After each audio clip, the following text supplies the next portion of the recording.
Good morning, నేను Rajesh. Welcome to news analysis. ఇక ప్రధాన పేపర్లు వచ్చే అంశాలన్నీ కూడా చూస్తే ముఖ్యంగా మనము ఈనాడు చూసుకుంటే ఉదారంగా పరిహారము, భూములు కోల్పోయే రైతులకు వీలైనంత ఎక్కువ సొమ్ము అందేలా చూడాలని అధికారులకు ముఖ్యమంత్రి రేవంత్ రెడ్డి ఆదేశాలు జారీ చేశారు. దాంతోపాటు మరొకటి ముఖ్యంగా ఏంటంటే కేటీఆర్కు ఏసీబీ అధికారులు పిలుపు.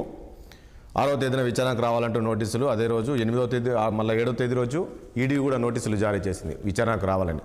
సో ఈ వార్త చూస్తే కేటీఆర్ చుట్టూ ఫార్ములా ఈ రేస్ కేసు ఉచ్చైతే బిగిస్తున్నట్లు తెలుస్తుంది. ఎందుకంటే ఇప్పటికే ఆయన కోర్టుకు వెళ్ళారు, క్వాష్ పిటిషన్ చేశారు, అది తీర్పు రిజర్వ్ పెట్టారు కోర్టు. సో నెక్స్ట్ ఏం రాబోతుంది అనేది కూడా బీఆర్ఎస్ నేతల్లో ఒక టెన్షన్ మొదలైంది.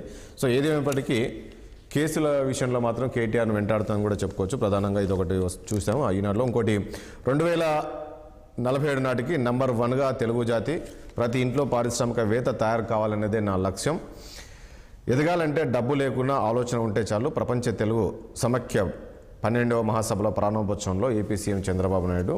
అదేవిధంగా రైతు భరోసాపై కొర్రీలు సరికాదు, అన్నదాతల సమస్యలపై వినతులతో నిరసన చేపడతాం కేంద్ర మంత్రి కిషన్ రెడ్డి. ఇక ముఖ్యంగా దాంతోపాటు వెలుగు చూసినప్పటికీ కూడా వేగంగా చిపులార్ నార్త్కు భూసేకరణ, సౌత్ అలైన్మెంట్ చేయించాలి, రైతులకు పరిహారం విషయంలో ఉదారంగా ఉండాలని అధికారులకు సీఎం ఆదేశం. అదేవిధంగా రాష్ట్ర జనాభాలో 55% బీసీలే, కులగణన సర్వేలో వెల్లడి.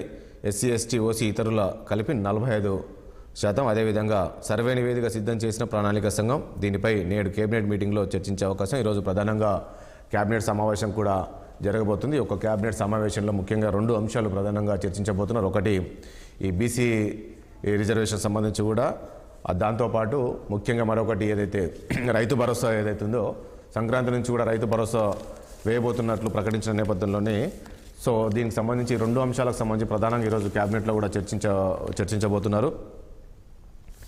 ఇక ఆంధ్రజ్యోతి విషయంలో కూడా అదే ఉంది. కేటీఆర్ అంశాన్ని విచారణకు రావాలి, విచారణకు వేలైంది, 6వ తేదీ రోజు హాజరు కావాలని చెప్పేసి ఆంధ్రజ్యోతిలో కూడా బ్యానర్ ఐటమ్ ఉంది. అదేవిధంగా పరిహారం ఉదారం, ఇది రైతులకు వీలైనంతగా ఎక్కువ మొత్తం అందాలి, ఆ విషయంలో కలెక్టర్లకు చొరవ చూపాలి అనేది ఈరోజు నిన్న ముఖ్యమంత్రి సమావేశంలో చెప్పారు. ఇక అదేవిధంగా చైనాలో కొత్త వైరస్ కలకలం రేపుతుంది. సో అలర్ట్ అయిన ఇండియా అనేది ఒకటి కూడా ఉంది ప్రధానంగా. ఇంకోటి అల్లు అర్జున్కు ఊరట. సో ఇలాంటి అంశాలన్నీ కూడా ప్రధానంగా ఈ ప్రధాన పేపర్లో ఉన్నాయి. ముఖ్యంగా కేటీఆర్ అంశం అనేది మనము డిస్కషన్లో తీసుకుందాం. కేటీఆర్ చుట్టూ అయితే ఇంతకుముందు అన్నట్టు కేటీఆర్ చుట్టూ ఉచ్చు బిగుస్తుందా ఏంటి అని చూడాల్సి ఉంటుంది. ముఖ్యంగా బీఆర్ఎస్ నేతల్లో కాస్త ఆందోళన అయితే మొదలైంది. ఏంటి అంటే ఒకవైపు ఏసీబీ నోటీసులు, ఆ నెక్స్ట్ డేనే మళ్ళీ ఈడీ నోటీసులు, హాజరు కావాలని చెప్పేసి ఏదైతే ఫార్ములా ఈ రేస్కి సంబంధించి ఒకవైపు క్యాష్ పిటిషన్ చేశారు కేటీఆర్. సో అది తీర్పు రిజర్వ్ పెట్టారు. అది ఎలా ఉంటుందో అనే టెన్షన్లో ఉన్నారు. అంటే ఎలా వస్తుందో ఆ తీర్పు అనేది, కొట్టేస్తారా లేక కేటీఆర్ విచారణ చేయండి, కేటీఆర్ అరెస్ట్ చేయాలి అని చెప్పేసి చెప్తారనేది కూడా ఈ టెన్షన్ ఉంది.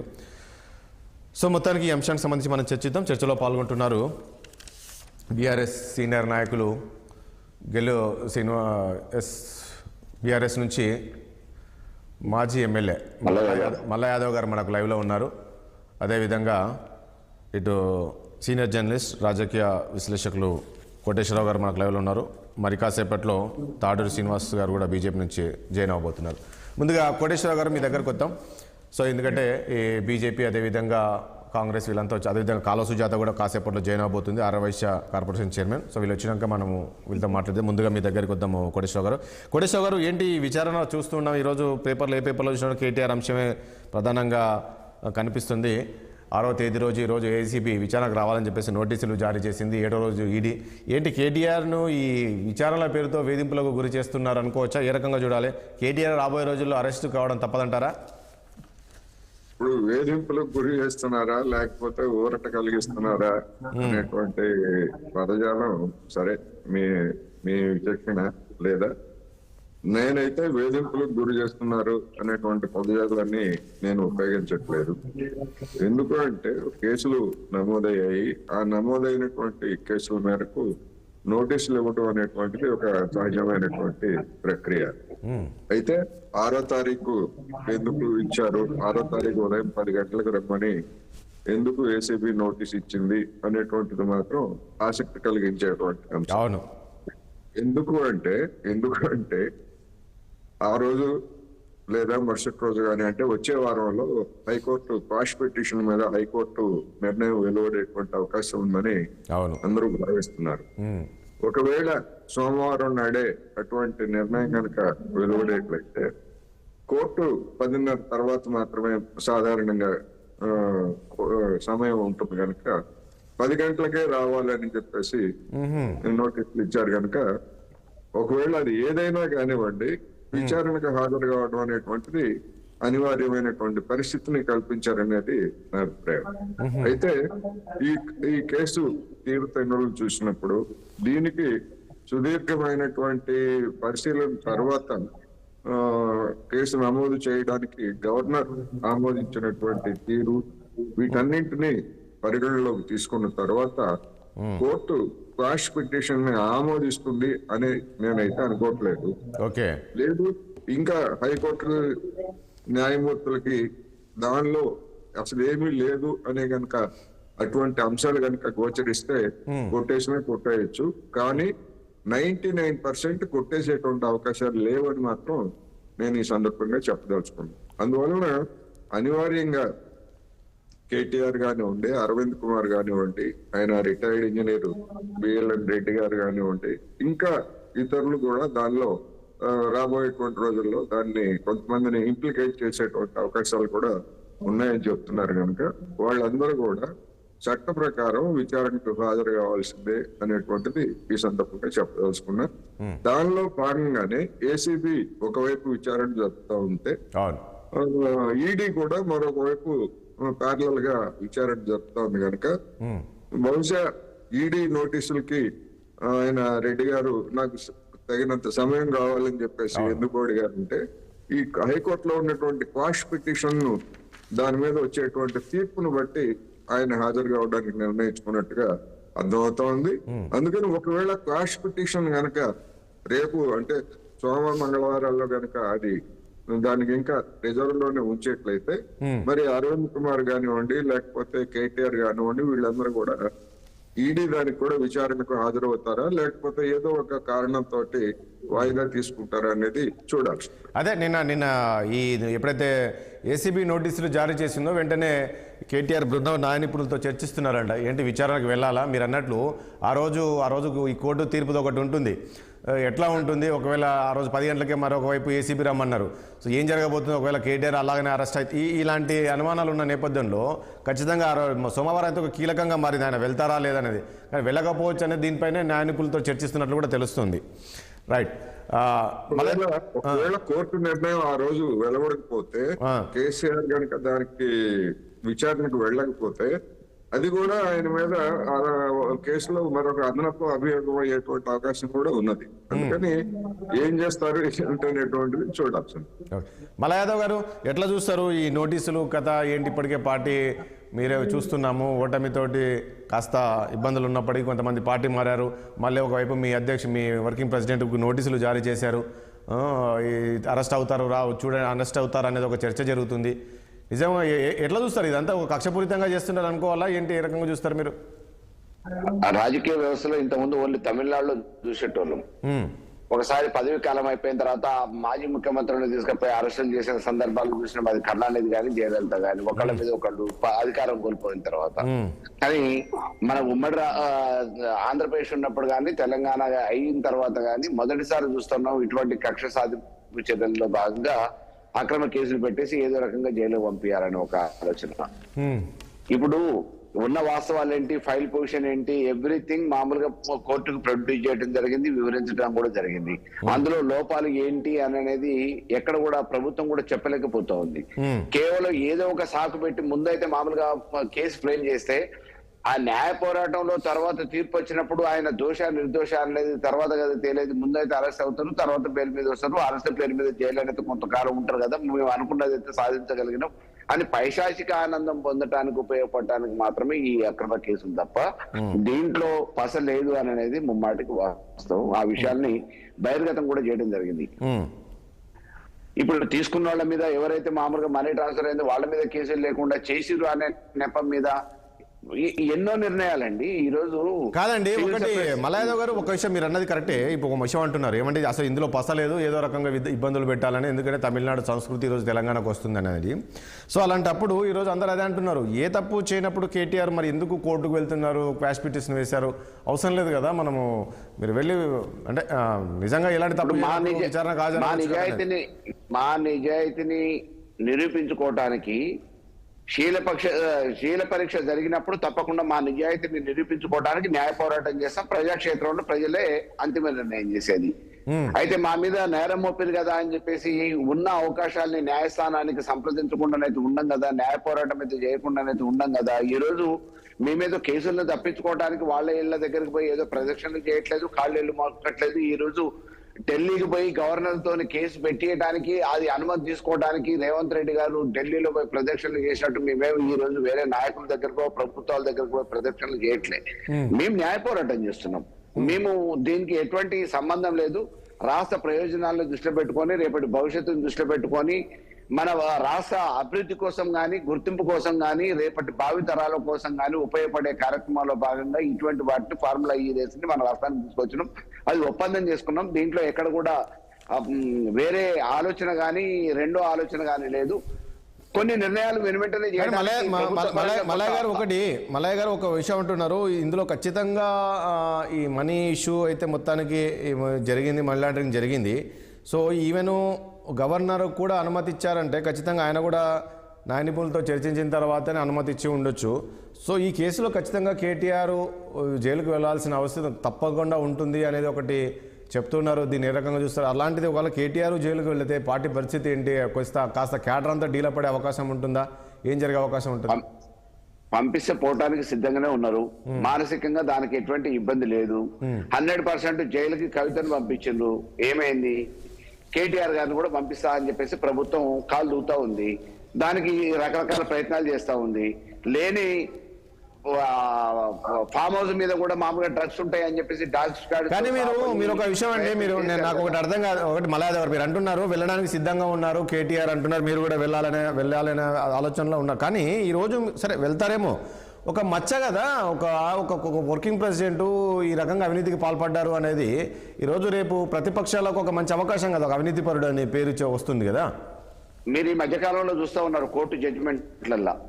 నిన్న టెలిఫోన్ ట్యాపింగ్ విషయంలో తిరుపతి అన్నది సుప్రీంకోర్టు మొట్టికాయలు వేసింది. ఎన్ని రోజులు కాలయాపన చేస్తారు? మీరు ఛార్జ్ షీట్లు వేస్తామనో, ఉన్న రోజులు ప్రొడ్యూస్ చేస్తామనో, బెయిల్ రాకుండా ఉండటానికి కాలయాపన ఎన్ని రోజులు చేస్తారని సుప్రీంకోర్టు మొట్టికాయలు వేసింది. అదే రకంగా లిక్కర్ కేసులో బెయిల్ ఇచ్చేటప్పుడు ఇంతవరకు మీరు ఆధారాలు ఎక్కడ కూడా చూపించలేకపోయారు, వాయిదాలు వేసుకుంటూ వచ్చారు. మీకు ఏదో అధికారం ఉంది కదా అనే ఉద్దేశంతో అమాయకుల్ని జైల్లో నెట్టడమేనా మీ పని అని చెప్పేసి లిక్కర్ కేసులో కవిత గారికి బెయిల్ మంజూరు చేసేటప్పుడు న్యాయమూర్తి స్వతహాగా మాట్లాడిన సందర్భాలు ఉన్నాయి. ఈ మధ్య కాలంలో ప్రభుత్వాన్ని అధికారాన్ని అడ్డం పెట్టుకొని అక్రమ కేసులు పెట్టి రాజకీయ నాయకుల మీద కక్ష సాధింపు చర్యల్లో భాగంగా ప్రతిపక్ష నాయకులను ఇబ్బంది పెడుతున్నారనడానికి అనేక సందర్భాలలో బెయిల్ ఇస్తున్నప్పుడు న్యాయస్థానాలు స్పందిస్తున్న తీరే ఒక ఉదాహరణ. కాబట్టి అక్రమంగా కేసులే పెట్టాలనుకున్నప్పుడు అధికారులు వాళ్ళ చేతిలో ఉన్నారు, అధికారం మాకుంది, మేము అక్రమంగా ఏ కేసులను పెడతాం, ముందైతే జైలుకు పోతారు, ఆ తర్వాత రుజువు చేసుకుంటారు. రుజువు చేసుకున్నప్పుడు అది తేలకపోతే ఇవాళ దేనేదేం కాదు, తేలకపోతే మేమేం బాధ్యులం కాదు కదా అనే ఉద్దేశంతో వాళ్ళు అక్కడ రేవంత్ రెడ్డి గారు ఆ రోజు బీఆర్ఎస్ ప్రభుత్వంలో ఓటుకునే కేసు విషయంలో చిక్కిపోయారు కాబట్టి బహిరంగంగా రెడ్ హ్యాండెడ్ గా పట్టుబడ్డారు కాబట్టి జైలుకు పోయిన సందర్భంలో ఇవాళ మాకు అధికారం ఉంది. కక్ష సాధింపు చర్యల్లో ప్రతీకార చర్య, ప్రతీకార చర్య కాకపోతే అక్రమ కేసు, వారేమో చేసి పట్టుబడ్డారు. కేటీఆర్ గారు ఏం చేయకుండా పట్టేయాలి, మామూలుగా పంపించాలనే ఒక కక్ష సాధింపు చర్యలో భాగంగా జరుగుతుంది. తాడు శ్రీనివాస్ గారు, ఏంటి బీజేపీ దీన్ని పూర్తిగా నాకు తెలిసి ఈ కేసులు ఈ అంశాన్ని కూడా పరిశీలిస్తున్నట్టుంది డీప్గా.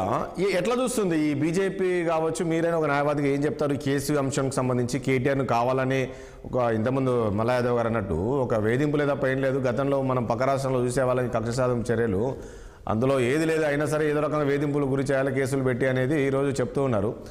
ఎంత ఒక టాపిక్ డైవర్ట్ చేయడానికి, అంటే ఈరోజు ప్రభుత్వం ఏదైతే హామీలు ఇచ్చిందో, సర్కార్ ఏదైతే కాంగ్రెస్ హామీలు ఇచ్చిందో, ఈ హామీలు అమలు చేయలేదు అనేది ఈరోజు ప్రధానంగా మీరు ఆరోపణలు చేస్తున్నారు. ఇవన్నీ డైవర్ట్ చేయడానికి ఇలాంటి అంశాలు తెరపై తీసుకొచ్చి ఏదో రకంగా నోటీసులు జారీ చేసి ఇట్లాంటివి దీని చుట్టూ టాపిక్ తిప్పుతున్నారు అనుకోవచ్చా? ఎట్లా చూస్తారు? సీరియస్గానే ఉంది అనుకోవచ్చా? ఫస్ట్ ఇది బీజేపీ ఎట్లా పరిశీలిస్తుందంటే ఈ వ్యక్తిగతమైన కేసుల మీద పార్టీగా పరిశీలించదు, ఓన్లీ ఇన్వెస్టిగేషన్ ఏజెన్సీస్ పరిశీలిస్తాయి, కొన్ని స్వయం ప్రతిపత్తి సంస్థలు పరిశీలిస్తాయి. ఇట్స్ లైక్ ఏసీబీ కావచ్చు. అంటే నేను ఆ పాయింట్ ఆఫ్ కాదు, ఆ పాయింట్ ఆఫ్ మీరన్నా పరిశీలించారు, మీరు ఆ యాంగిల్ ఆలోచించారు. నేనేమంటున్నా ఇది ఏమైనా డైవర్ట్ చేయడానికి ఈ రకంగా చేస్తున్నారు కావచ్చు. ఒక్క నిమిషం అండి సార్, మీరు అడిగిన ప్రశ్న దానికి చెప్పనియండి. అదే పరిశీలించండి, మిమ్మల్ని ఇన్వెస్టిగేషన్ గురించి మాట్లాడాలి, ఇన్వెస్టిగేషన్ గురించి అడగలే నేను. అయితే ఇంతకుముందు మల్లన్న గారు మాట్లాడుతా ఉన్నారు, మేము ఎలాంటి అక్రమాలు లేవు, ఇది అక్రమ కేసు అని ఇప్పుడే చెప్పడానికి వీలు లేదు. ఎందుకంటే ఆరోపణలు వచ్చినాయి, కోర్టులో కేసు నడుస్తుంది, ఇన్వెస్టిగేషన్ కూడా నడుస్తా ఉంది. సో కాబట్టి ఇవన్నీ అయిన తర్వాత కదా అక్రమమా సక్రమమా అనేది తేలేది. ఇప్పుడు ఎట్లయితే మనము ఆరోపణ చేయగానే అతను నిందితుడిని ఇప్పుడే చేసిండు ఈయన తప్పు అని మనం అనలేం, until unless it is proved guilty. అట్లనే సేమ్ ఇది అక్రమం అని కూడా అనలేం కదా మల్లన్న. సో కాబట్టి ఇది అక్రమమా సక్రమా అనేది ఏజెన్సీలు తెలుస్తాయి. దమ్ము ధైర్యం ఉన్న నాయకుడు కదా మీ నాయకుడు, జైలుకు పోయి యోగాలు కూడా చేయగలిగే సత్తా ఉన్నటువంటి వారు. జైలుకు పోయి యోగాలు చేస్తే స్మార్ట్లు అవుతారు, బయట ఉండి చేస్తే స్మార్ట్ గారు. ఇటువంటి చాలా ఖచ్చితమైన అడ్మిషన్ చేసినారు కదా. ఎస్, నేనే ఇచ్చాను డబ్బులు, నేనే అరవింద్ గారికి ఆదేశాలు ఇచ్చినాను. ఒకవైపు ఎన్నికల కమిషన్ ఉంది, అప్పుడు ఇవ్వడానికి వీల్లేదు, అయినా ఇచ్చినా. లేదా ఒక ఆయన పారిపోయిండు, నష్టాలు వచ్చినాయని చెప్పి, నష్టాలు వచ్చి పారిపోయిన స్పాన్సరర్ పేస్ లో ఫస్ట్ ప్రభుత్వం అయితే పెట్టుబడి పెడదాం, ప్రభుత్వ ధనాన్ని పెట్టిన తర్వాత ఇంకెవరన్నా స్పాన్సర్ వస్తే చూద్దాం. అంటే ఇదంతా కూడా ప్రజలు కట్టిన సొమ్ము అనుకోలేదు, వాళ్ళు ఏదో కష్టపడి సంపాదించుకొచ్చిన పైసలతోని ఆయన ఏదో షో చేసినట్టుగా మాట్లాడినారు ఆనాటి మంత్రివర్యులు. సో రెండోది ఏంటంటే ఇక టెక్నికల్ గా మనం వాదించడానికి ఎన్నైనా వాదించవచ్చు. ఇక్కడ రాజేష్ గారు మీరు పరిశీలించాల్సిన ప్రభుత్వ ధనము మన ఖజానా మన ట్రెజరీ నుంచి పోయిందా లేదా ఒకటి. సో పోయింది వాస్తవం, ఆయనే ఒప్పుకున్నాడు. పోతే ఎవరికి పోయింది, అది ఫార్ములా ఈ రేస్కి ఇచ్చినారని చెప్పినారు. రద్దయినందుకు మనం పెనాల్టీ కట్టినామా లేదా, అది పెనాల్టీ కూడా 8 కోట్ల రూపాయలు స్పాన్సరర్ వెళ్ళిపోవడము, ఇవన్నీ జరగకపోవడము, వాళ్ళు మన మీద పెనాల్టీ వేయడం. సో ఎవరు కట్టిరు, ఎవరు జేబుకెళ్ళి కట్టిరండి ఇంత వాదనలు చేస్తున్నటువంటిది? కేటీఆర్ కట్టిండా, మా మల్లన్న కట్టిండా, లేకపోతే ఇంకెవరన్నా కట్టిరా?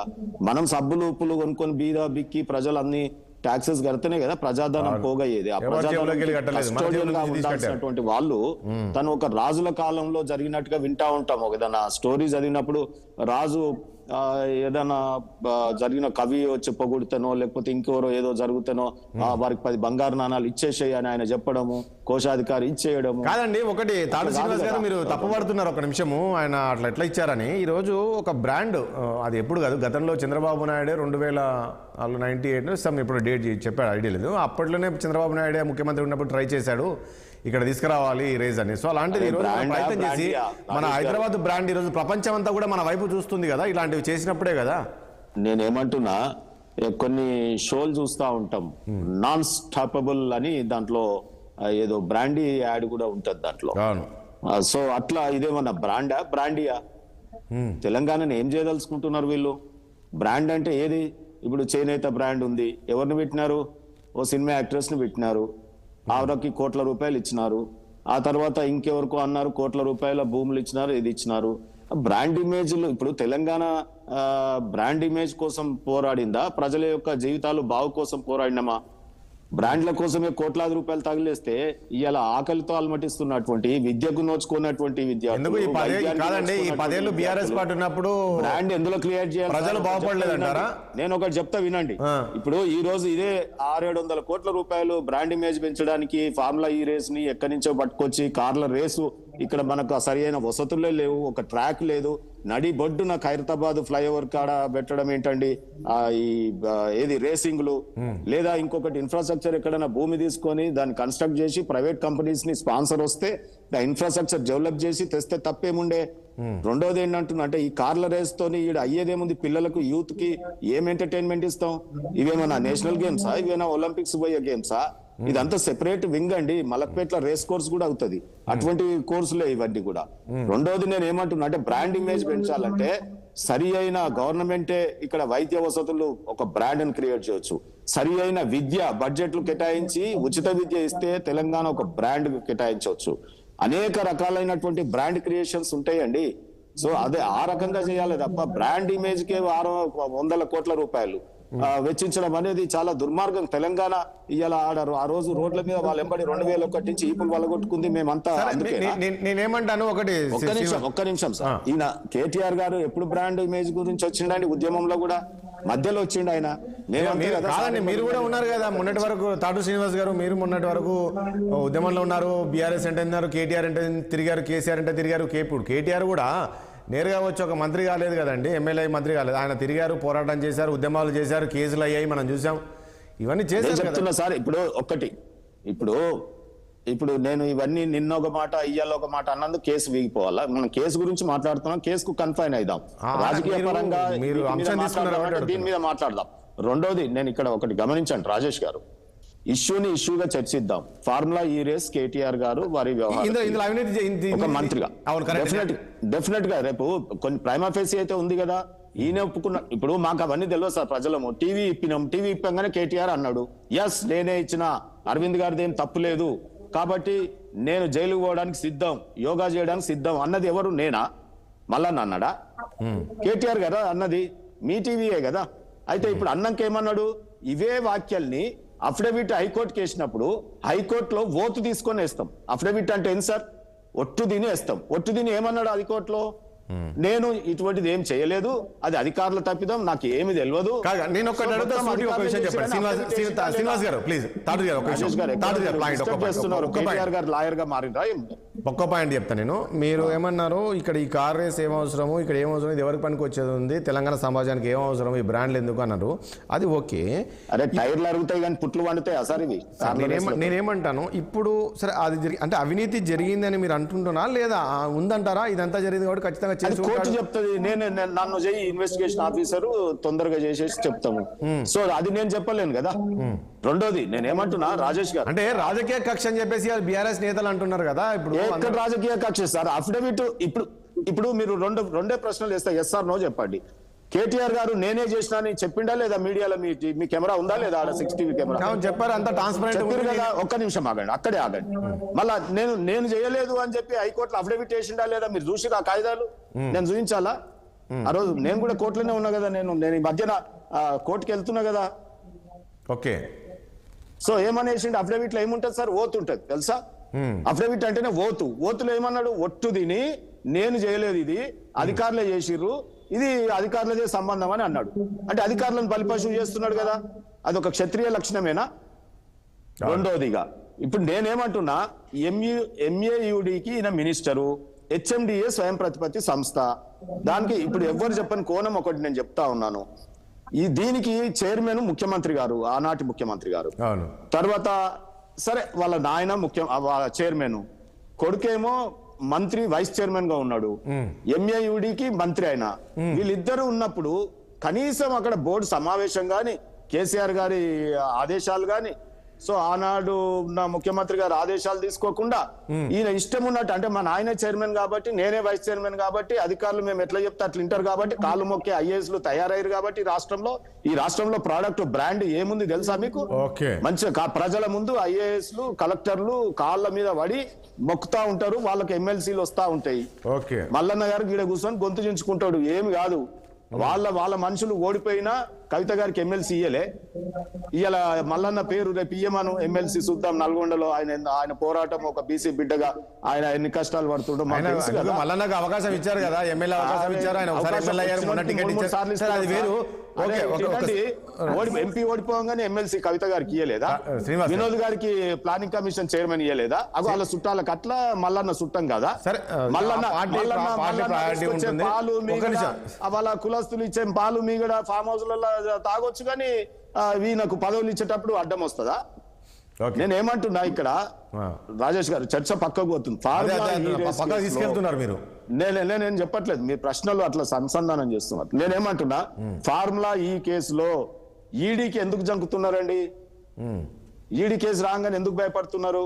Let them prove. వీళ్ళది ఏంటంటే హైకోర్టులో రేపు జడ్జిమెంట్ వచ్చి పుసుకున్న ఇక్కడ కేసు కొట్టేస్తే ఇక చూసినావా మా కేసు ఏం లేదు. సరే, ఒక విషయం నేను ఒకటి అడుగుతాను, మీరు అడ్వకేట్ కాబట్టి చెప్తున్నాను. ఇప్పుడు ఇంతకుముందు మన కోటేశ్వర గారు అన్నట్లు, సో మండే రోజు నోటీసులు ఎందుకు ఏసీబీ పంపించిందంటే, ఆ రోజే ఇది క్వాష్ పిటిషన్ పైన తీర్పు రిజర్వ్ చేశారు, ఆ రోజు వెలువడే అవకాశం ఉంది కదా.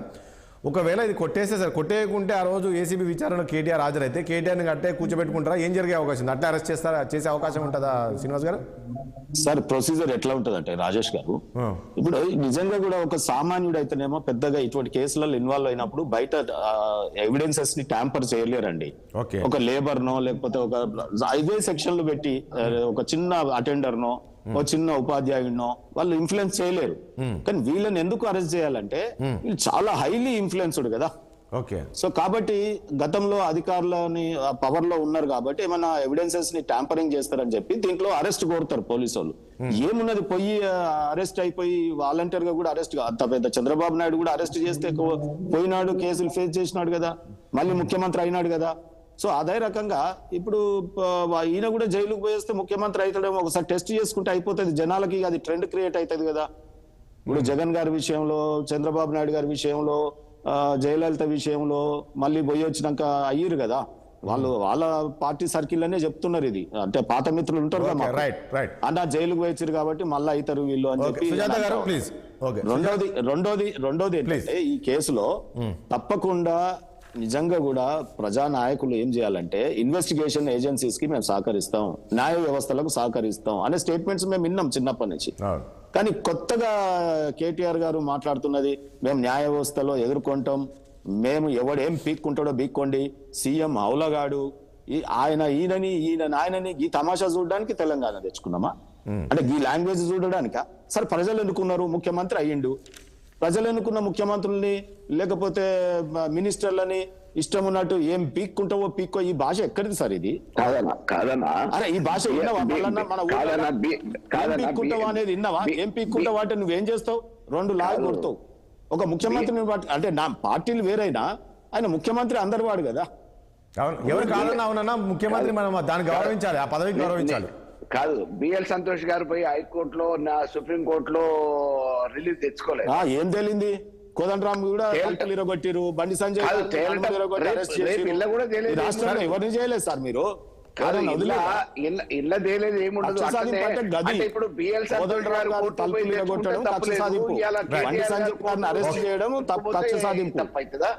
ఏంటిది? కాదే, బిఎల్ సంతోష్ గారు కోర్టు పోయి రిలీఫ్ తెచ్చుకుంటే తప్పలేదు, ఇలా కేటీఆర్ గారు కోర్టు పోయి రిలీఫ్ కోసం అడిగితే తప్పవుతుందా? అంటే బిఎల్ సంతోష్ గారు వచ్చి నేను న్యాయ వ్యవస్థను ఎదుర్కోను, నేను జైలుకు పోతా, నేను కూర్చుంటా, యోగా చేస్తా, నేను స్మార్ట్ అయి వస్తా. ఎవరి గురించి స్మార్ట్ అవుతావు ఈ ఏజ్ లో? కాదు, కక్ష సాధింపు. నేను అడిగిన దానికి చెప్పండి. అరే జైలుకు పోనంటే కదా, జైలుకు ఒకవేళ మీరు పంపించే లక్ష్యమే ఈ దేశంలో అందుకే కదా గవర్నర్ తోని అనుమతి పీయడానికి రేవంత్ రెడ్డి ఢిల్లీలో పచార్లు కొట్టి గవర్నర్ గారి మీద ఒత్తిడి తీసుకొచ్చి చేసిండు కదా. గవర్నర్ ఒత్తిడికి గురవుతాడా? జరిగింది అదే కదా. అరే రేవంత్ రెడ్డి గారు గవర్నర్ ఒత్తిడి చేయాల్తాడా? ఢిల్లీలో పోయి ఆయన ప్రెసిడెంట్ కింద కదా పనిచేసేది, ప్రెసిడెంట్ ఆదేశాలతో కదా పనిచేసేది. గవర్నమెంట్ కి ఏమైనా సంబంధం ఉంటుందా? కాంగ్రెస్ రిక్వెస్ట్ మేరకు ఢిల్లీ ఒకటి శ్రీనివాస్ గారు, ఢిల్లీ అంశం ఏంటంటే ఒకసారి కేటీఆర్ రెడ్డి అక్కడ బీజేపీ పెద్దలు కలిశారని చెప్పేసి ఒకరంటారు, లేదు ముఖ్యమంత్రి వెళ్ళాడు, అక్కడ ముఖ్యమంత్రి వెళ్ళి అక్కడ ఒత్తిడి ఆరోపణలు వచ్చాయి దాని గురించి. సార్ సుజాత గారు, గవర్నర్ అనుమతి రాదు కదా సార్. మేము కలిసినందుకేనా పోయింది? సరే మేము కలిసినందుకేనా 8 సీట్లు గెలిచినాం. మేము 35% ఓటింగ్ వచ్చింది. ఇలా బీఆర్ఎస్ ఏడున్నది సార్, శూన్యం. అసెంబ్లీ ఎన్నికలలో 4 నుంచి 1 కూడా పడిపోయింది సార్.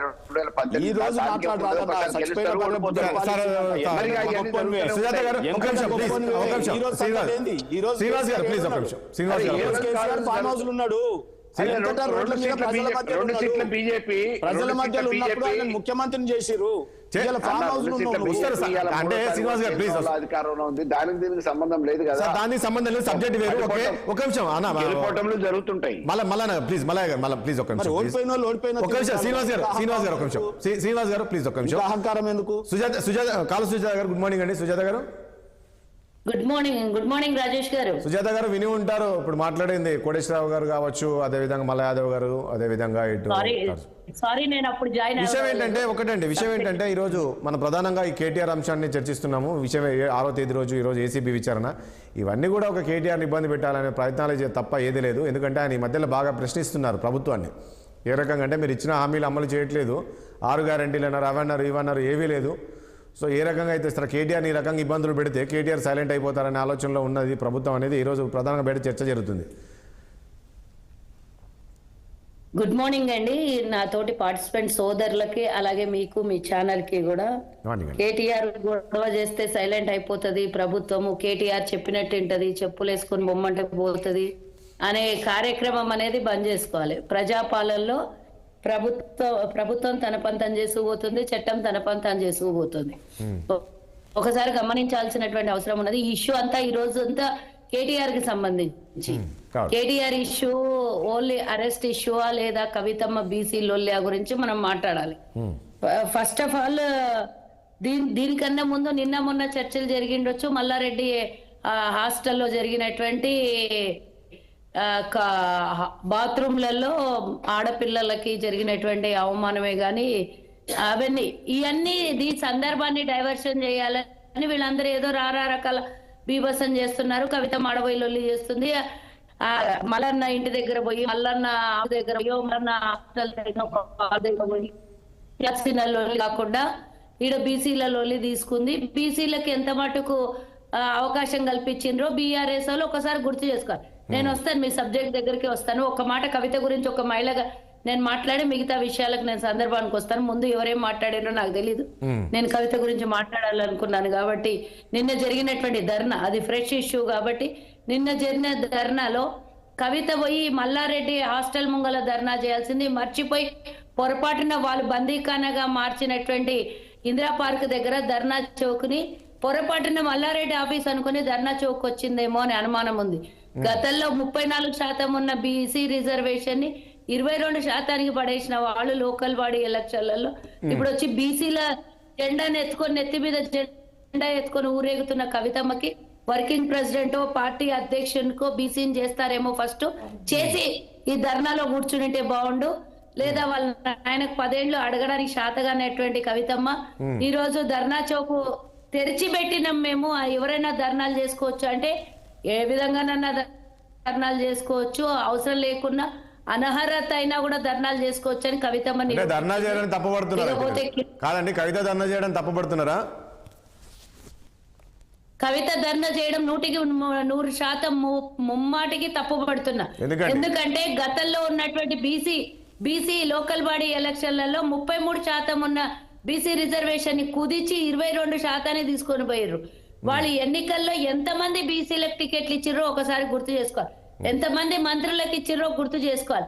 మా దగ్గర ఈ రోజు ఒక బీసీ పిసిసి అధ్యక్షుడుగా ఉన్నాడు, ఒక బీసీ వర్కింగ్ ప్రెసిడెంట్, 2 బీసీలు వర్కింగ్ ప్రెసిడెంట్ గా ఉన్నారు, ఒక బీసీ ప్రచార కమిటీ అధ్యక్షుడుగా ఉన్నాడు, ఒక గిరిజనుడు ఈరోజు నేషనల్ పార్టీ అధ్యక్షుడుగా ఉన్నాడు. ఇలా మేము అందరికీ అవకాశం ఇస్తారు. ఎందుకంటే వాళ్ళు కూడా ఇచ్చారండి పదవులు, వాళ్ళు కూడా ఇచ్చారు. ఈ రోజు మన దగ్గర కూర్చున్న ఒక బీసీ నాయకుడు, అతను కూడా ఎమ్మెల్యే, మాజీ ఎమ్మెల్యే, గతంలో ఎమ్మెల్యేగా ఉన్నారు బీఆర్ఎస్ పార్టీ నుంచి. వాళ్ళు కూడా నాకు తెలిసి అన్ని వర్గాలకు ఇచ్చి ఉంటారు. ముదిరాజులకి 50% ఉన్న ముదిరాజులకు ఒక టికెట్ అని ఇచ్చిర్రా? బీసీ ముదిరాజులకు ఒకసారి అడగాల్సినటువంటి బాధ్యత మీ మీద ఉంది, చెప్పాల్సినటువంటి బాధ్యత వాళ్ళకు కూడా ఉంది. ఇప్పుడు కూర్చున్నటువంటి తాడూరు సీనన్న కూడా బీసీనే అవకాశం ఇచ్చారు, కాదని నేను అనను, కానీ అవకాశాలు అవసరాన్ని బట్టి ఇచ్చారు. మీకైనా నాకైనా ఏం అవకాశం ఇచ్చారు? మీకైనా నాకైనా మీరు కోమల్ కాబట్టి వైశ్య ఇచ్చారు, నేను ఒక ఎంబీసీని కాబట్టి నాకు ఎంబీసీ చైర్మన్ ఇచ్చారు. నామినేటెడ్ పోస్టులు ఈజీగా, అంటే పెట్టుబడి లేని పక్షాలు, నోరు లేని పక్షాలు, లేకపోతే పబ్లిక్ లో గెలుపు గుర్రాలు కే ఇచ్చినామని చెప్పుకునేటోళ్ళు వాళ్ళ చుట్టాలకు, వంది మాగదులకు ఇచ్చుకొని ఈ నామినేటెడ్ కూడా కనీసం ఒక్క నిమిషం రాజేష్ గారు, వీళ్ళు నియమించినటువంటి కార్పొరేషన్ చైర్మన్లన్నీ కూడా ఏ వర్గాలకు ఇచ్చిరమ్మా సుజాత గారు? బీసీలకు ఇచ్చిరా? వాళ్ళ ఒక్క కులానికి ఇచ్చుకున్నారా? ముఖ్యమంత్రి గారికి ఆ రకంగా బంధు ప్రీతి, కుల ప్రీతి ఉండొచ్చునా? లిస్టు చదవమంటే చదువుతా నేను. నియామకాలు అడ్వకేట్ జనరల్స్ ఎవరు, తర్వాత మీ పిఎస్లు ఎవరు, ఓఎస్డీలు ఎవరు, కార్పొరేషన్ చైర్మన్లు ఎవరు, అధికారుల నియామకాలు ఏ రకంగా జరిగినాయి, అంతా ఒకటే సామాజిక వర్గం కదా. నేను చెప్తాను అంతే, రెండే అండి. టిఆర్ఎస్ పార్టీ అంటే ఇప్పుడు సుజాత గారు చెప్పుకోవాలి కదా వాళ్ళ పార్టీకి సంబంధించి చెప్పుకుంటున్నారు, ఆమెకు తెలుసు. కేటీఆర్ ఇష్యూ మాట్లాడదాను. కేటీఆర్ అంటే నేను గొప్పగా చూస్తా వీరిని కాబట్టి వీరు చట్టసభలో ఉండాల్సిన వాళ్ళని ఒక కులానికి ఒక సంఘంకి పరిమితం చేయడం. ఆమె నాగార్జున సాగర్ లో చూసిన ఉప ఎన్నికలప్పుడు ఒక లేడీగా ఎంత కష్టపడి చేసింది. ఇంకో ఉప ఎన్నిక చూసిన రేవంత్ రెడ్డి గారు ఎక్కడ పోతే అక్కడ పరిగెత్తుకెళ్ళింది, మీడియాలో గొంతై కూసింది. ఇటువంటి వాళ్ళు చట్టసభలలో ఉండాలిగా, గొంతున్న వాళ్ళు ఇంకెన్నేళ్ళు ఇక్కడ ఉంటారు. సరే సార్, ఓకే. కేటీఆర్ ఇష్యూకి వస్తే కేటీఆర్ ఈరోజు ఏం పిక్కుంటారో పిక్కపోండి అనే మాట కిందాక తాడూరు సీనన్న మంచి ఆన్సర్ చెప్పారు. ఇంకా అంతకు మించి నేను మాట్లాడదలుచుకోలేదు. కానీ ఒకసారి అంటే ముఖ్యమంత్రి గారు ఏం తక్కువ మాట్లాడారండి, మీరు భలే మాట్లాడుతున్నారు. ముఖ్యమంత్రి గారు ఎన్ని మాటలు అన్నారు. చెప్పండి.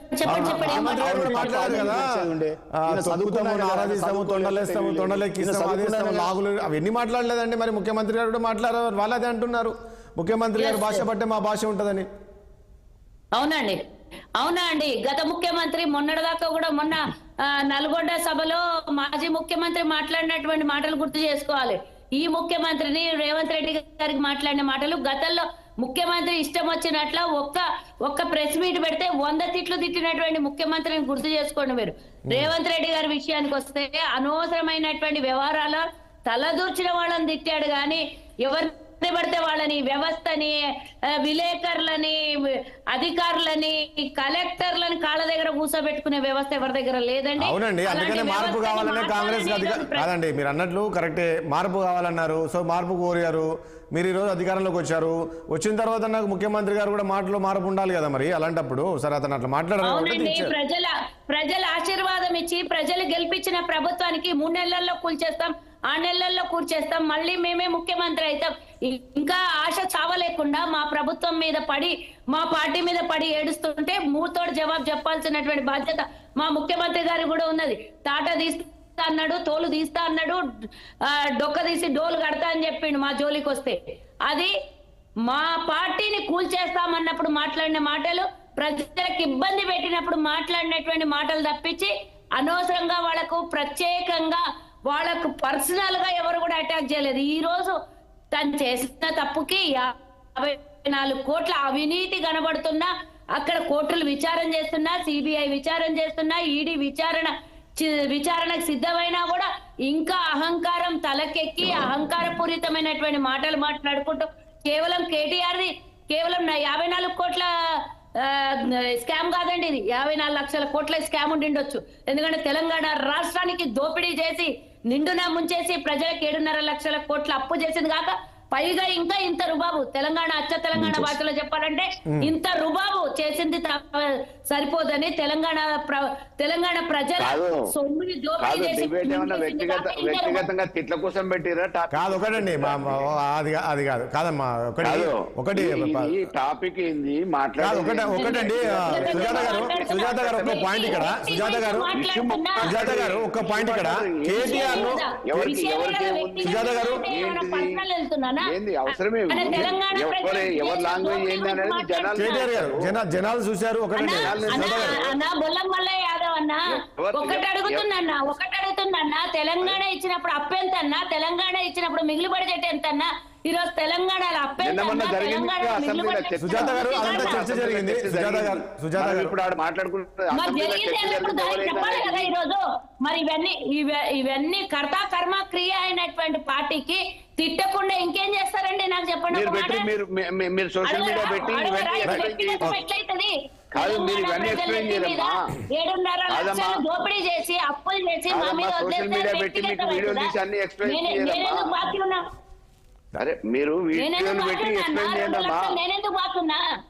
తెలంగాణ ప్రభుత్వం సరే ఓకే. ఒక్క నిమిషం అండి సుజాత గారు, ఇదంతా చూస్తే కేటీఆర్ సరే అది సబ్జెక్ట్ వేరు. మలయాదవ్ గారు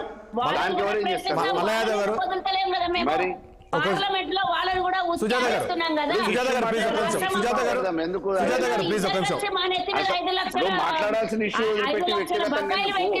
వదిలే. సుజాత గారు ఒక నిమిషం ప్లీజ్. కోటేశ్వరరావు గారు ఇక్కడ ప్లీజ్ ఒక నిమిషం అమ్మా.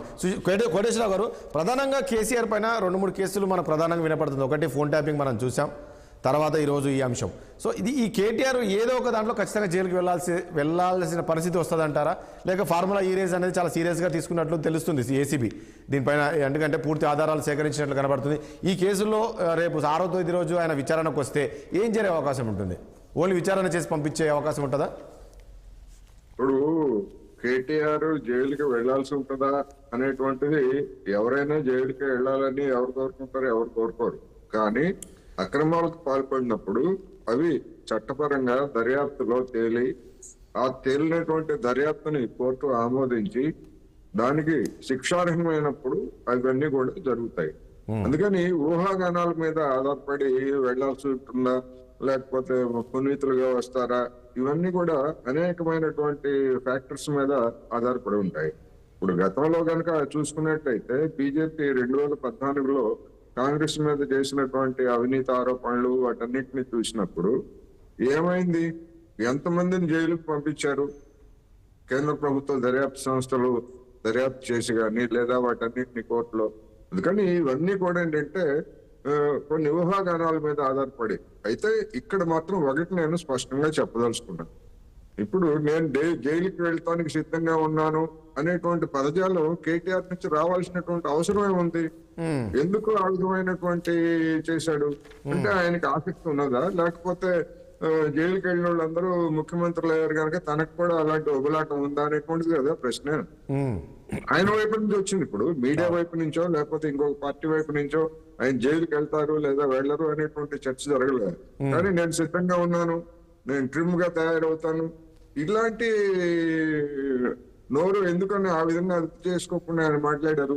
కాదండి, కోటేశ్వర గారు, కేటీఆర్లో ఇంకా అహంకారంతో మాట్లాడుతున్నారు అనే విధంగా ఈరోజు సుజాత గారు చెప్తున్నారు. నిజంగా పరిస్థితి కేటీఆర్ అలాగనే మాట్లాడుతున్నారా? మారలేదంటారా కేటీఆర్? జనం కూడా ఆ విధంగా అంటున్నారు. వాళ్ళ భాష అలా ఉంది. అదే విధంగా రేవంత్ రెడ్డి గారి భాషను కూడా నేను సమర్థించట్లేదు.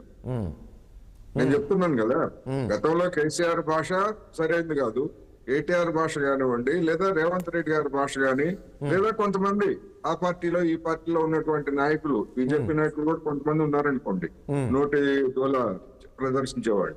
అది సరైనటువంటిది కాదు, తెలంగాణకి ఏమాత్రం కాదు. రెండోది, హైదరాబాద్ బ్రాండ్ కింద దెబ్బతీస్తున్నారు ఇటువంటి భాషతోటి. ఓకే, అందుకని అది ఎవరికి మంచిది కాదు, ఎవరికి గౌరవప్రదం కాదు డెఫినెట్ గా. రైట్. మలయాదవ్ గారు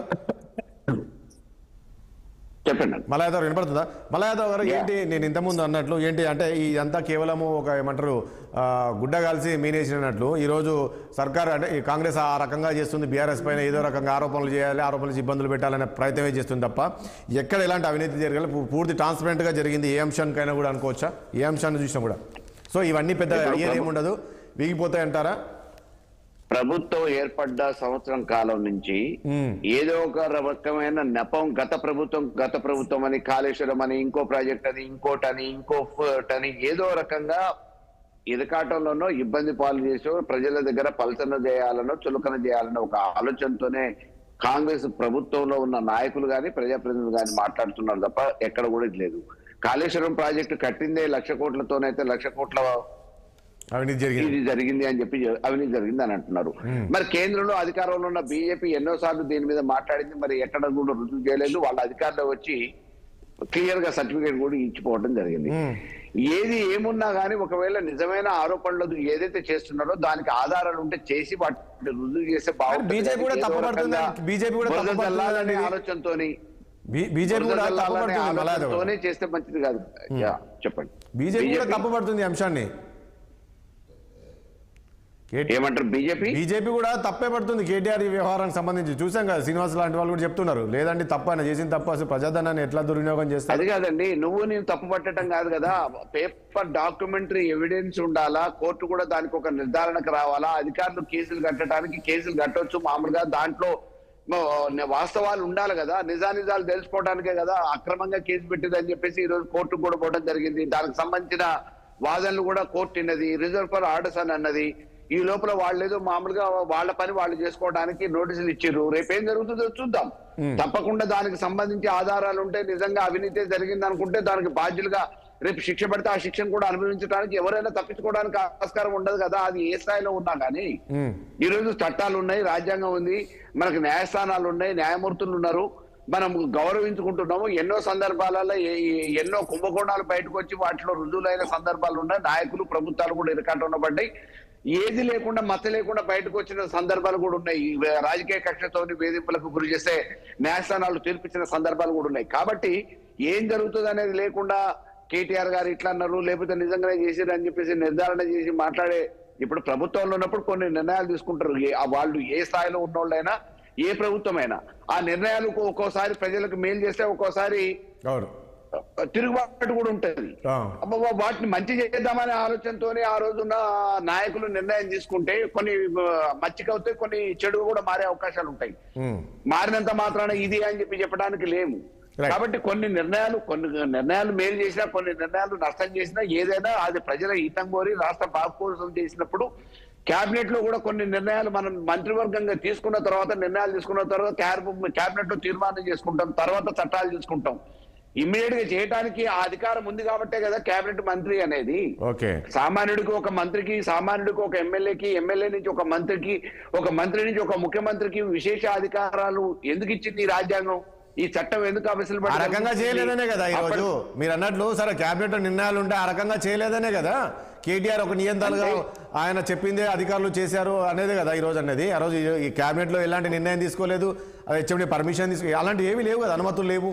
అలా చేశారు కాబట్టి ఈ మనీ ట్రాన్సాక్షన్ జరిగినప్పుడు ఈ మనీ ట్రాన్సాక్షన్ ఏ ప్రొసీజర్ తోనైతే చేయాలో ఆ ప్రొసీజర్ ల్యాబ్స్ జరిగింది. దానికి అప్పటికప్పుడు చేయడానికి అవకాశం లేదు. ఈ అగ్రిమెంట్ ల్యాబ్స్ అవుతుంది కాబట్టి చేయాల్సిన సందర్భంలో మనం ఇమీడియట్ గా ఈ నిర్ణయం తీసుకున్నామని చెప్పేసి బహిరంగంగా అధికారులు చెప్పారు, కేటీఆర్ గారు కూడా చెప్పారు. ఒకటి సమయం లేదు. చివరిగా తాడు శ్రీనివాస్ ఒక అంశం చెప్పండి.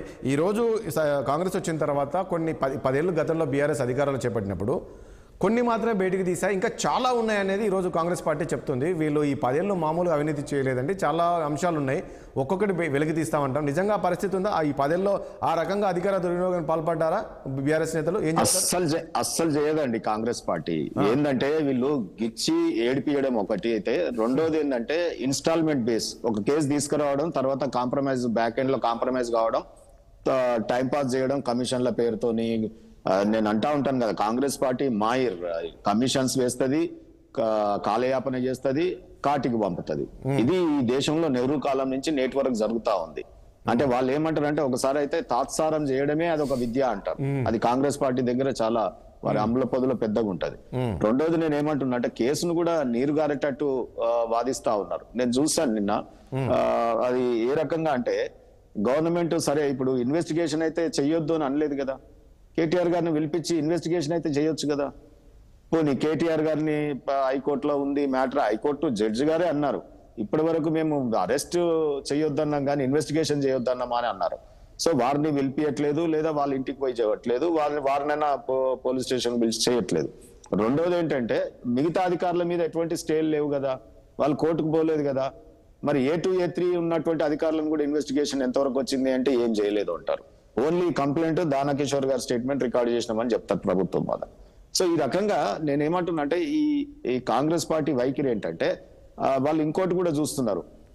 ఈడీ వచ్చింది కదా, ఈడీలో చూసుకుంటది, ఈడ కక్ష సాధింపు అనగాల అంటే, ఈడ ప్రజాధనం దుర్వినియోగం అయితే కేసులో నిజంగా కేసు జరిగితే రేపు ఎవరో ఏమో అనుకుంటారు, నా మీద బదలాం ఎందుకు అని తాత్సారం చేయడం ఏంటండి రాష్ట్ర ప్రభుత్వం. సో రెండోది ఇక్కడ మీరు గమనించాల్సింది ఏంటంటే, ఇది ప్రజాధనం సంబంధించింది. మనం అందరం కూడా, రాజేష్ గారు మీరు జర్నలిస్ట్ అయినా నేనైనా మన అందరం ట్యాక్స్ పేడ్ మనీ కదా. సో చాలా నిబద్ధతతో కూడాల్సింది. ఎందుకు అందులో చదువుకున్న వాళ్ళు చట్టాల కనుగొన బిజినెస్ రూల్స్ కేటీఆర్ గారు చదవలేదా? ఇప్పుడు నేను బాగా చదువుకున్నా, నాకు ఇంగ్లీష్ వచ్చి అంటారు, బిజినెస్ రూల్స్ చదవలేదా? లేకపోతే అది బోర్డు HMDA దేనికి యూజ్ చేయాలి దాని ఫండ్? HMDAకి ఏడికేళ్ళు వచ్చినాయి సార్? తెలంగాణ భూములు అమ్మితే వచ్చిన పైసలు. HMDAకి ఏమన్నా ఖజానా? సమయం లేదు సుజాత గారు చెప్తున్నారు, ప్లీజ్ సమయం లేదండి, ప్లీజ్ 1 minute క్లోజ్ చేయరా సుజాత గారు, ప్లీజ్ సమయం లేదు. తాస్వారం చేస్తారు, సమయాన్ని వృధా చేస్తారు అని చెప్తున్న శ్రీనివాస్ అన్నకు సింపుల్ ఒక్కటే ఒక ఆన్సర్ చెప్తా. పక్కనున్న సృజనా చౌదరి 5 సంవత్సరాలు అయిందండి ఆయన కేసు ఇంతవరకు కనీసం తెర మీద కూడా కనబట్లేదు. కోర్టులో ఉన్నాయి కదా, ఇన్వెస్టిగేషన్ అయిపోయింది కదా, మరి కోర్టులో ఉంది. అన్ని కోర్టులో ఉంటాయి, అన్ని కోర్టుకి వెళ్తాయి. అవి కడవ కప్పుకున్న తర్వాత అన్ని కోర్టులోనే ఉంటాయి, బయటకు రావు అవి. మీరు అలాంటి మాటలు మాట్లాడి తగ్గించుకోకండి అన్న. కోర్టు పరిధిలో నడుస్తున్నది కూడా ఇది కూడా కదా. అరెస్ట్ చేయొద్దు అన్నప్పుడు విచారణలు కూడా జరుగుతున్నాయి కదా, విచారణలు జరగట్లేదు, దాని మీద పూర్తి స్థాయిలో ప్రభుత్వం స్పందించి ముందుకు రావట్లేదు అని అనుకుంటే మనం తప్పు అనుకోవాలి. అక్కడ విచారణ జరుగుతుంది, రోజు పొద్దున్న లేస్తే దీని మీదే చర్చలు జరుగుతున్నాయి, అన్ని జరుగుతున్నాయి. దీన్ని ఏదో అనుకోని మనం సింపుల్ ఒక్క మాట, కేంద్రంలో బీజేపీ అధికారంలో ఉంది, విచారణకు ఆదేశం ఇచ్చిందా? సుజాత గారు పాయింట్ అది కాదు.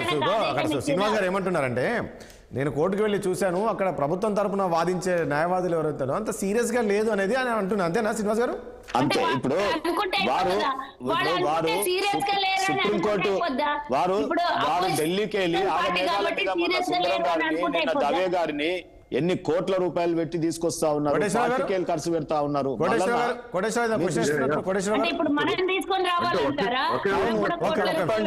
పెట్టండి, ఏమున్నది ప్రభుత్వం. ప్రభుత్వము లేదా ప్రభుత్వ సంస్థలు సీరియస్ గా లేవు అనేటువంటిది అడూరు శ్రీనివాస్ గారు ఎక్కువ చేస్తున్నారు. నేనేమంటున్నానంటే, జగన్మోహన్ రెడ్డి గారి కేసు విషయంలో మరి అదే ప్రభుత్వ సంస్థలు ఆయన కోర్టుకు రాకపోయినా ఏళ్ల తరబడి ఎందుకు ఉపేక్షించాయి, ఎందుకు ఆ విధమైనటువంటి అవకాశం ఇచ్చాయనేది ప్రశ్న. మీరు ఇక్కడ అర్థం చేసుకోవట్లేదు. ఒక్కసారి మ్యాటర్ కోర్టుకు పోయిన తర్వాత న్యాయస్థానాలు చూసుకుంటాయి, సంస్థల చేతికి ఉండదు. ఇప్పుడు ఇక్కడ కూడా సుజాత గారు అర్థమైంది. During pending of the investigation, ఇంకా ఇన్వెస్టిగేషన్ లాగులో ఉంది. A1, A2, A3 ని ఇన్వెస్టిగేషన్ చేయలే, ఓన్లీ కంప్లైంట్ ని స్టేట్మెంట్ రికార్డ్ చేశారు. మీ కేసులో దానకిషోర్ గారి స్టేట్మెంట్ రికార్డ్ చేశారు. A1, A2, A3 ని ఇప్పటి వరకు పిలవలేదు, వారిని మాట్లాడలేదు, అసలు ఏసీబీ ఏమి చేయలేదు. రెండోది నేను ఏమంటున్నా, ఇవన్నీ కూడా ఇప్పుడు మీరు ఒక పని చేయండి, కాన్సెంట్ ఇవ్వండి, రాష్ట్రానికి సిబిఐ రావచ్చు అని ఒక చిన్న కాన్సెంట్ ఇవ్వండి. అది స్వయం ప్రతిపత్తి సంస్థ కదా, అది స్వయం ప్రతిపత్తి సంస్థ. ఇప్పుడు ఏసీబీ మీరు ఒకటి గమనించాలి, ఏసీబీ సిఐడి నేను సబ్జెక్ట్ వాదిస్తాను. ఏసీబీ సిఐడి రాజేష్ గారు ప్రభుత్వం కింద ఉంటది, సబార్డినేట్ గా పనిచేస్తాయి. కానీ సిబిఐ ఈడీ అట్లా ఉండదండి, అవి స్వయం ప్రతిపత్తి సంస్థలు. రైట్, చూద్దాంలే శ్రీనివాస్ గారు ఏం జరగబోతుందని. థ్యాంక్ యూ అండి మలయాదవ్ గారికి, అదేవిధంగా తాడు శ్రీనివాస్ గారికి, సుజాత గారికి, కోటేశ్వర గారికి చర్చలో పాల్గొనేందుకు మీ అందరికి ధన్యవాదాలు అండి. చూసాం కదా, మొత్తానికి సోమవారం రోజు 6వ తేదీ అంటే సోమవారం రోజు కేటీఆర్ ఏసీబీ విచారణకు వెళ్లాల్సి ఉంది. మరి ఆ రోజు విచారణకు వెళ్తారా లేదా చూడాల్సి ఉంటుంది. ముఖ్యంగా అదే రోజు కూడా ఏదైతే క్వాష్ పిటిషన్కి సంబంధించి కేటీఆర్ ఏదైతే వేశారో దీనిపైన క్వాష్ పిటిషన్, దానిపైన విచారణ పూర్తి అయిపోయింది. ప్రస్తుతం రిజర్వ్లో పెట్టింది, అది కూడా సోమవారం రోజు తెలిసే అవకాశం కనబడుతుంది. కొట్టేస్తుందా లేక ఏం చేయబోతుంది అనేది. సో మొత్తానికంటే అయితే సోమవారం రోజుకు ఒక ఉత్కంఠ అయింది. కేటీఆర్ మరో విచారణకు వెళ్ళి తిరిగి ఇంటికి వస్తారా లేక ఆ తర్వాత జరిగే పరిణామాలు ఏం జరగబోతుంది ఏంటి అనేది చూడాల్సి ఉంటుంది. సో మొత్తానికి మరి ఆ రోజు విచారణకు వెళ్తారా లేక మరి మరొక సమయం కోరే అవకాశం కనబడుతుందో చూడాలి. అదేవిధంగా 7వ తేదీ రోజు కూడా మరి ఈడీ విచారణ. సో ఏదేమైనప్పటికీ మొత్తానికి కేటీఆర్ చుట్టూ అయితే ఈ కేసులో ఉచ్చైతే బిగుస్తుంది. ఏం జరగబోతుంది అనేది రాబోయే రోజుల్లో చూడాల్సి ఉంటుంది. ఇది వాళ్ళ చర్చ. రేపు మళ్ళీ కలుద్దాం. చూస్తున్న 60 సమ్మనడి ఆరోపణ.